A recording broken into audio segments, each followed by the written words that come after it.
Hey, y'all. You've reached Healing with Tarsha. So I went live today on Facebook, so I felt like I needed to do a YouTube video basically on the same exact subject, if not a little bit different, but essentially the same.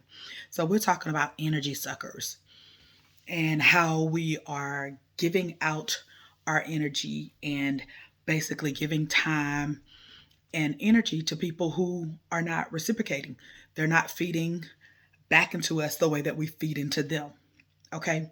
So essentially, the post was made on Facebook and it said, if you keep feeding them your energy, they will always eat. And then they'll use that energy to basically feed and give to someone else. So let's just talk about that for a second, because I got to thinking, going, oh, I did this video. But if you think about it, like, we're whole. We're 100% whole. So if we start giving parts of ourselves to relationships, to our kids, to our jobs, just to people around us, and we're always just feeding, and giving parts of ourselves. Let's let's use work, for example. We're always constantly giving the working that overtime. Yeah, we are being, provided with overtime, but we're constantly giving. Then they're going to think that we can give it all the time. They're going to think that we're available all the time, and they're going to learn to depend on us giving that energy and feeding into that project constantly.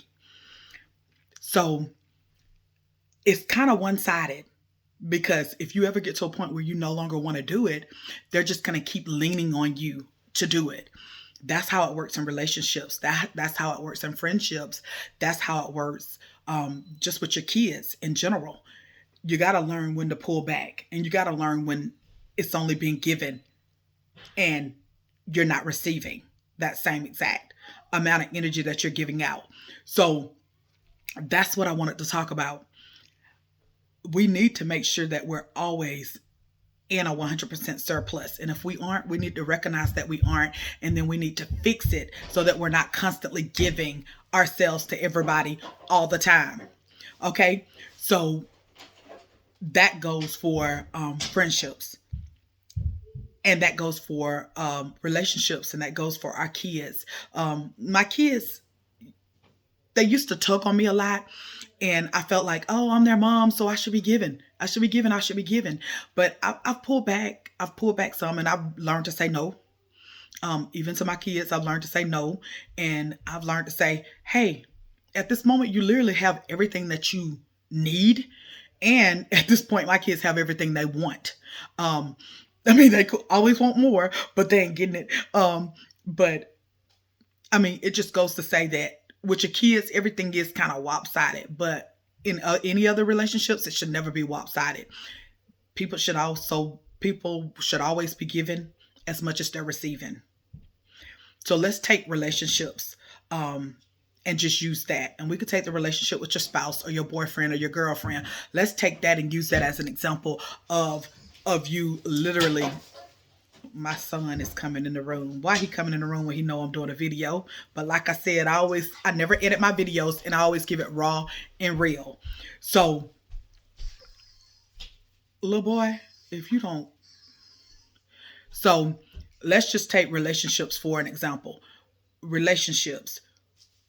And let's just say your mate may be cheating on you, or even if they ain't cheating on you, you just feel like they're giving time and energy to everybody outside of you. That's what you're feeling like. They're giving time and energy to everybody outside of you. Then what they're essentially doing is using you so that you're always feeding into them. You're taking care of the house. You're taking care of the kids. You're taking care of the bills. Heck, you may be doing more than 50%, but you're making sure everything is always rolling for them, and always rolling for the household. Then, hey, look at it this way. You're literally giving out more energy to them than they're giving to you, but they're out there spending it with any and everybody else. That's a whole problem. You need to recognize when that is happening. You need to recognize when you're not being filled back up, and you need to recognize when you're being left in a deficit. Okay? And the only way I've learned in these last few years, the only way to build that energy back up is to cut people off And another way to build it back up is call your energy back. Most of those that have been on this journey, they've been on this spiritual journey or this healing journey, they'll understand that when you start cutting that off and calling that energy back to you, all the energy that I've put out into this universe, call that energy back in so that you may use it again. You should rise in the morning and call your energy back. You should lay down at night and call that energy back. You can call back energy from years and years ago if you want to, if that's what you want to do. And understand, as soon as you call that energy back into you and you pull it back from those that you put into, please believe me, they're going to feel it. And if they say they don't feel it, they lying. They're going to feel it. If you've been feeding and filling them up and giving them everything, please believe me, they're going to feel it and they're going to come back. Trying to figure out, where did it go? How can I get it back? Why did you leave me? Why did you stop talking to me? Why did you stop dealing with me? Please believe me, they're going to come back and they're going to want it back. And it's up to you to cut those cords, and it's up to you to stop giving out energy that you can't afford to lose. You cannot afford to keep depleting your energy and giving it to those that are not worthy of it, and giving it to those that don't care about whether or not you're replenished at the end of the day. If they don't care about you being in a depressed state, they don't care about you being stressed out, they don't care about you walking around here trying to figure out how to make this end meet, how to make that ends meet, how you're going to be at this place and that place and all others. If they don't care about any of that, then you shouldn't care about whether or not they're taken care of. How can you take care of anybody else? Whether it be your kids, your job, your work, your parents, or whatever. How can you take care of anybody else to the fullest extent and do it 100% right and correct all the time? How can you do that when you're literally over here running off a deficit and you're not even running at 100%? So what do you think is going to eventually happen to you? Eventually, you're going to start having physical problems. You're going to start having health problems. Everything's going to be aching. Your head's going to hurt. Your blood pressure's going to be high. Next thing you know, you're going to start running around here having autoimmune issues and cancer riddling through the body.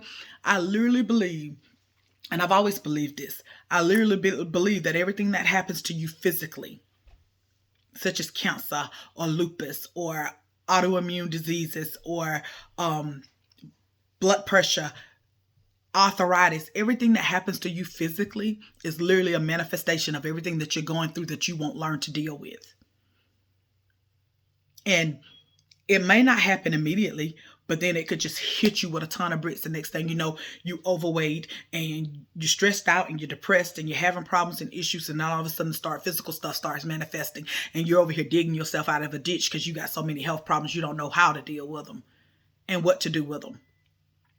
But I'm here to tell you, all you simply have to do is deal with everything that you swept up under that damn rug, and deal with everything that you've suppressed into your subconscious, and bring it to the forefront and deal with it and heal it and talk about it and fix it.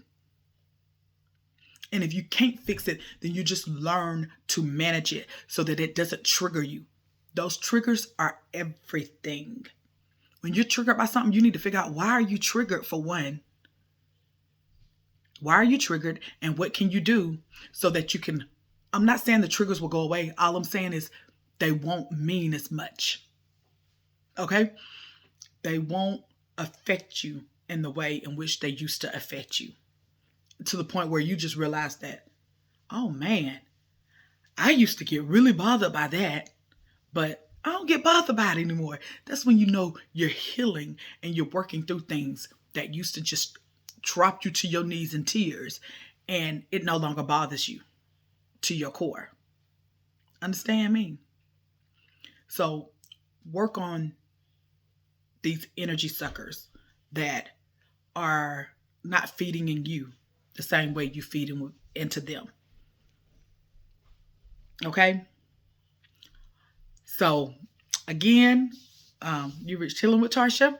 Like, subscribe, share, and hope to see you again on the next video. Bye.